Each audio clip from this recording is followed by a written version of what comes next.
anatomy of a great grant application. Did you know that even though all grants are different, the funders are asking for the same kinds of information? Before we start, let me tell you a little bit about myself. My name is Pat Gross, and I have over 30 years experience in the grants field, starting in the UK, working with the European Union, getting money out of the European Union, and in later years in the Australian space, working for 9 years within a government department that was a funder. I've operated on both continents and on both sides of the funding fence. I set up a £1 million training fund whilst in the UK, and recently I set up a grant writing help desk. Okay, so that's me out of the way. Now let's go back to the presentation. What funders are asking for: the anatomy of a great grant application. If you listen and apply the advice that I'm giving to you, this information should help you to craft an exemplary application. But first of all, what we need to do is to establish that you are eligible to contract with the government, because this is a legal contract arrangement, and the government is looking for specific kinds of organisations. Some grants are open to not-for-profits, some grants are open to business, some grants are open to council, some grants are open to a mixture. There's a number of combinations, and the number one rule is, if you are not an eligible entity for that particular grant, and you can find this information out in the guidelines, if you are not eligible as an entity, do not even think about putting pen to paper, because you will be disqualified. And you may not be able to apply yourselves, but you may be able to work with somebody else who is eligible. That is the only way around the situation. Now, fit is extremely important when you're putting together your business case, because your business case may be independent, but when you're actually then aligning it to the grants requirement, what you're looking for immediately is the context for the funder, which could be linking to a policy framework or plan if it's obviously listed. But whatever you do, there will be objectives and outcomes in the guidelines. Always look to see how your objectives and outcomes align to. They may not be absolutely the same as, but as long as they align to the objectives and outcomes of the funder. And then when you're putting together your argument to the funder, your pitch is always about what you do contributes to the objectives and outcomes that they are looking for. Now, funders don't fund business as usual. What they fund is change. So it's important to figure out whether what you want to do is new, whether it's innovation. Innovation can be new in your organisation, not just about the system. So is there change as a result of what you want to do? And that change can have economic, social, environmental or cultural impacts. Now, this is when we start to get down to the nitty-gritty. Are you clear about the problem you say you are trying to solve? Is it a clear problem? And does it contribute to the funders' objectives, etc., and outcomes of trying to solve their overall problem? It has, as I said, the principle of change means you are solving a problem. And can you prove it? What we mean there, and this is where people fall down with their applications, to really make your application shine, make sure that you've got access to data, to demographic information, to market information, depending on what it is that you are applying for. Back up your claims with evidence. And also consider who may or may not be addressing the same issue. Prove the need. It's vital that you have a really good and solid project plan. The worst thing you can do is put together a plan without thinking or considering how much time it's going to take, what resources you're going to need, what the cost implications are, but it looks good on paper. I got caught, I inherited a very, very large project, and once we started to unpack the plan, we realised that although it looked good and passed assessment, we were unable to operationalise, and we went back to the funder with a proposed revision of the plan and said, look, this will work. They accepted it, but to me it was very clear that when you are putting together a project plan, be very diligent, work with somebody else if you can, who has other eyes to see what needs doing, but build a plan that has a lot of detail in it. You may then consolidate it for the application, but you want to make sure that you've covered every angle. Capacity and capability is extremely important. Would you trust your money with people that you don't know? You don't know if they're going to be able to manage. What do they have in place? Checks and balances to make sure that they're going to deliver. They're going to do what they said they did, and they're going to be good custodians of your money.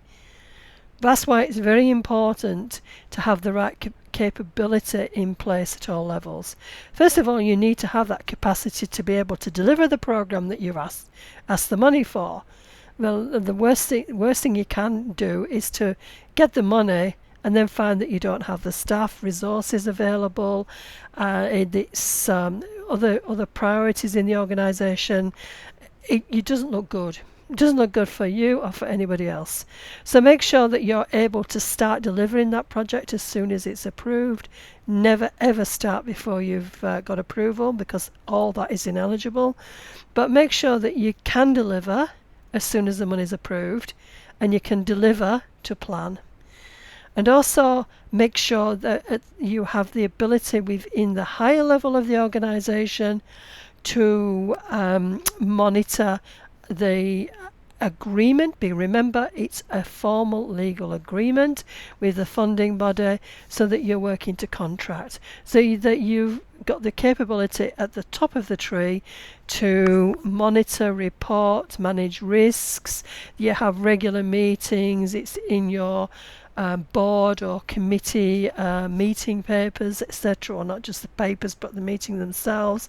So look at your capacity and capability, and that means that any application that is submitted must first be the senior level must be aware of and approving, because you don't want to then get funding and the senior level say, well, this isn't for us.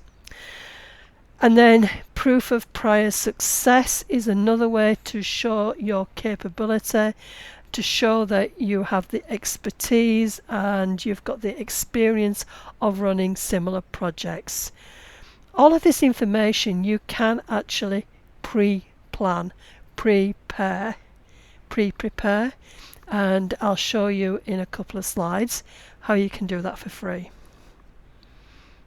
How do you demonstrate value for money? Now, value for money doesn't necessarily mean the cheapest price. In fact, that's not the way they look at things. It's really to do with the content of your criteria, how you've built your business case, and then in the context of what you're applying for. Now, make sure that you've got an accurate, realistic budget. Do not attempt to suggest doing something on the smell of an oily rag, because that gives the wrong message to everybody. Make sure that you put in a realistic budget, that when you get the money you can actually achieve the results you're looking for, and not scrimping and scraping and trying to cut corners.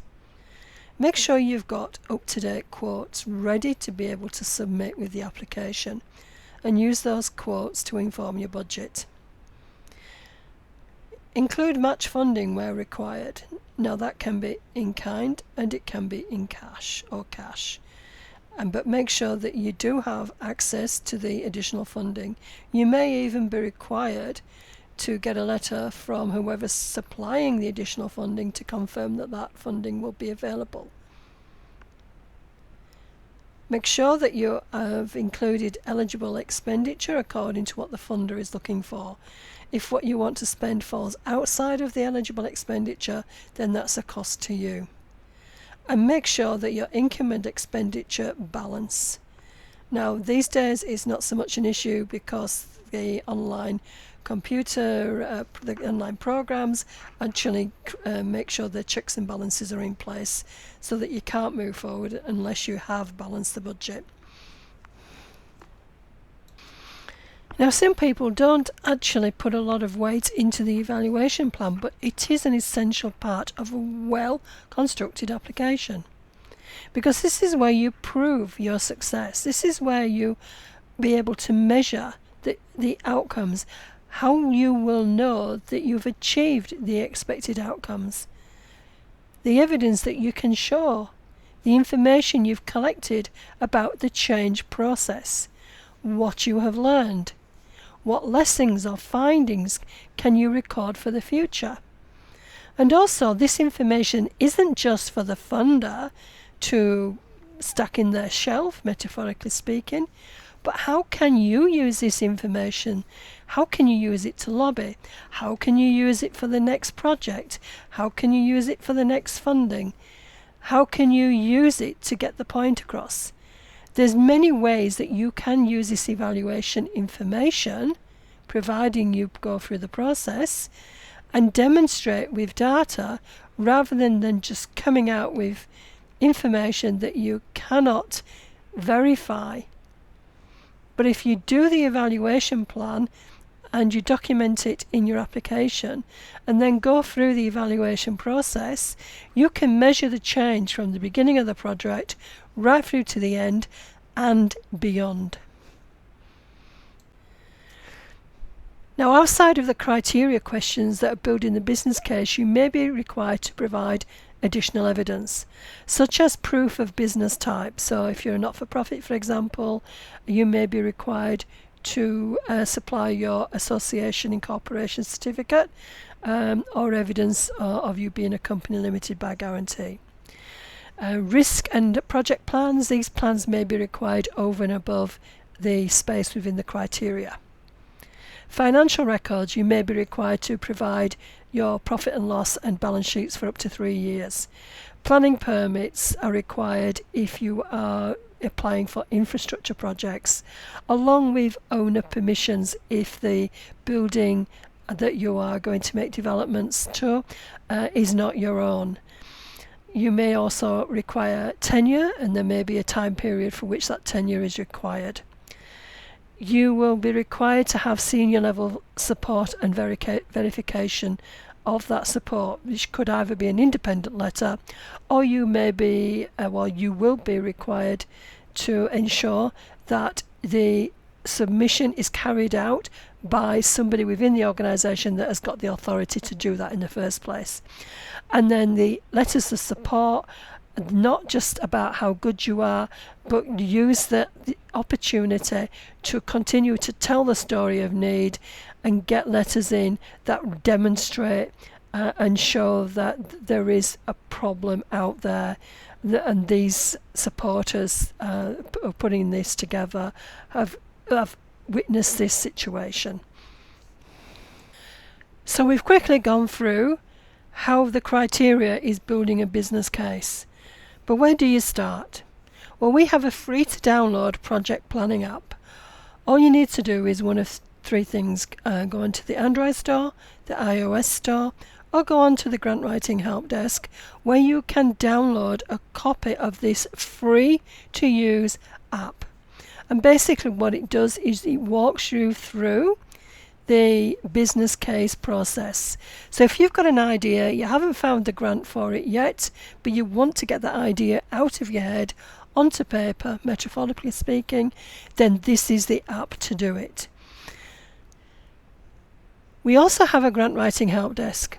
So if you are interested in learning what grants are all about and where to find them, then go to getthatgrant.com and you will have access to free resources and information. There's also online training programs and manuals starting at $97. And you'll also be able to find out about our mentoring options and face-to-face training for your team or community. Alternatively, you can book a conversation to explore your options by contacting us at https://bit.ly/grants booking. And thank you for listening in on our presentation today.